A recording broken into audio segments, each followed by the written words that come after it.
Welcome to episode 19 of A New Way to Love, Live, and Lead.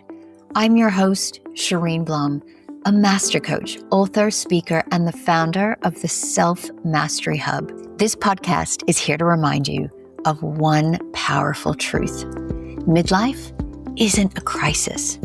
It's a climax, the best chapter yet.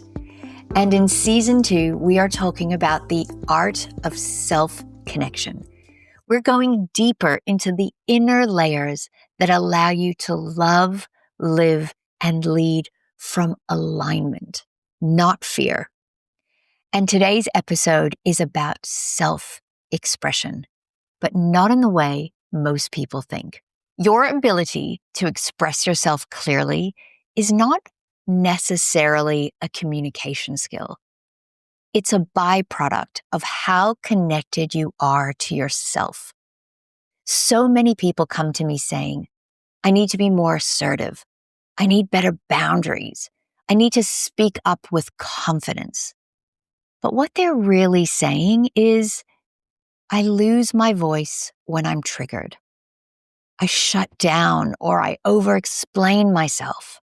I say yes when I mean no. And that's not a communication problem. That's a self-connection problem. And when I talk about self-connection, I'm not talking about being calm all the time or never being triggered. Self-connection is your ability to tune in to what you're thinking and feeling and regulate big emotions by staying present enough to respond rather than react. Because when you're stressed, when you're in fight, flight, freeze, or fawn mode, our nervous system is in survival mode. And here's the key. When your nervous system is dysregulated, your communication center goes offline. And that's when you become reactive instead of responsive. You say too much or nothing at all. You people please, appease, attack, defend, or disappear. So if you've ever thought to yourself, why didn't I say that better? Or why did I freeze? Why do I over-explain myself again? Nothing has gone wrong. Your body was just trying to keep you safe. Clear communication doesn't come from confidence. It comes from connection. This is why self-expression comes after the earlier layers we've explored in this season. We've talked about self-awareness and self-control and self-respect, self-trust, self-worth, self-compassion, and self-love. When those layers aren't in place, we abandon ourselves in moments of pressure. Self-abandonment sounds like us saying something like, it's not worth the conflict, or I'll deal with it later, or I don't want to upset anyone. And over time, that turns into resentment, disconnection, and a loss of voice. Self-expression is what happens when you stop leaving yourself. Self-expression is challenging on many levels. I get it. We struggle to express ourselves clearly and we fear conflict because it triggers our deep wounds of abandonment or rejection or betrayal. We're scared we're going to trigger a heightened response in another person and then not be able to deal with that. And slowly over time, we've learned how to guard ourselves, or we've learned how to speak emotionally to be understood or heard or acknowledged. But with the right tools and self-connection, you can master your communication even when your emotions are heightened.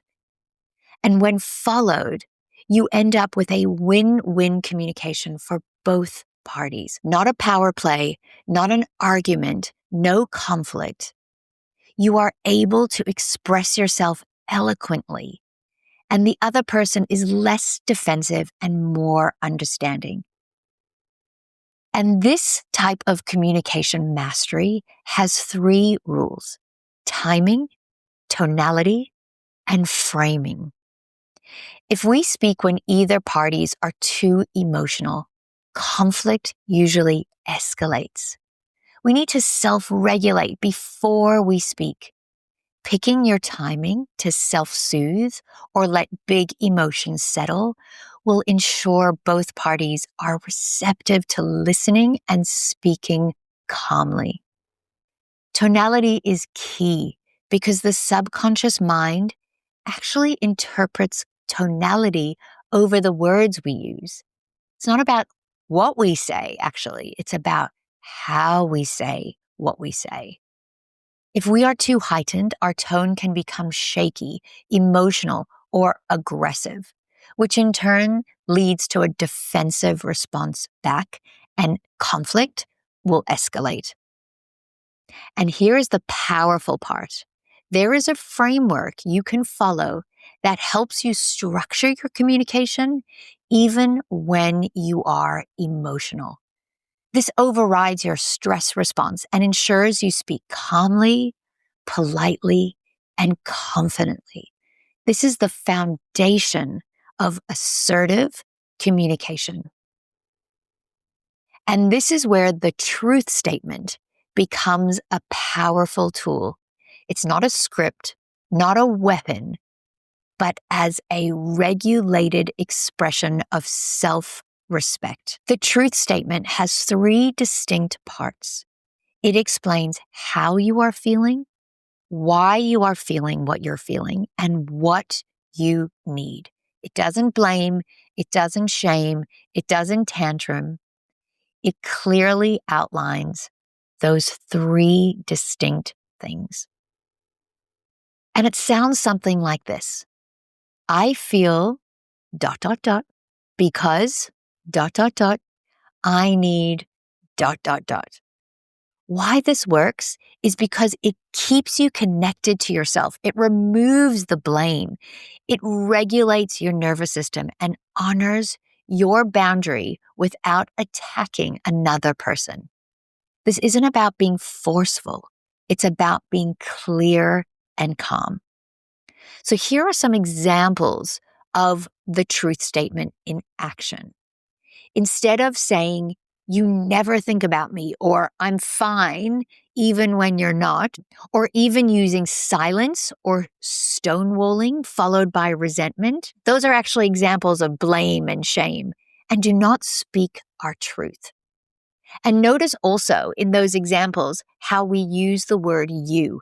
And when we use the word you, it instantly fires up a defense in another person. Think of it as the you missile. If you throw a you missile at a person, you will get one right back. The truth statement sounds like this. I feel overwhelmed because I've been overcommitting. I need more space this week. I feel hurt because my opinions weren't considered. I need to be included in the conversation. I feel anxious when plans change last minute. I need more notice moving forward. I feel emotional when I hear harsh tonality because it triggers my nervous system, and I would love and appreciate us to stay calm and connected when we communicate.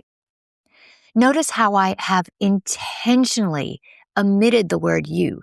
It's less triggering and clearly explains your emotional truth. That's not confrontation. That's self-connection in action. And here's the reframe I would love you to remember. Boundaries aren't something you do to others.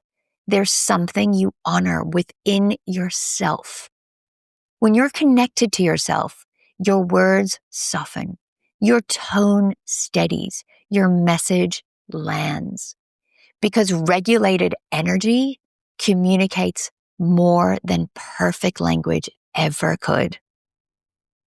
Before your next important conversation, pause and ask yourself, reflect on the truth statement. What am I feeling right now? Why am I feeling this? What do I need to feel safe and respected? Can I express this without urgency or blame? And place one hand on your heart and remind yourself, my voice returns when my body feels safe. Take a few deep breaths and let those words anchor in your body. And here is your self-reflection question. Where in my life have I been silencing myself to keep the peace? And what would it look like to stay connected to myself instead? To help you work through this, I've created a truth statement cheat sheet because this really needs practice. And the more that you practice this and integrate it and put it into action, the more you will master your assertive, powerful communication.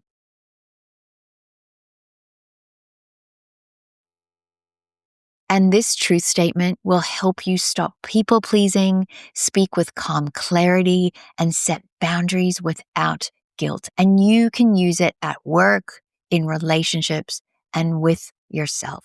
So you will find the link to the truth statement cheat sheet in the show notes below, and be sure to check that out and download it. And please help me spread the love and the message of this episode. Please follow, rate, and share this podcast with someone who's learning to find their voice without losing themselves.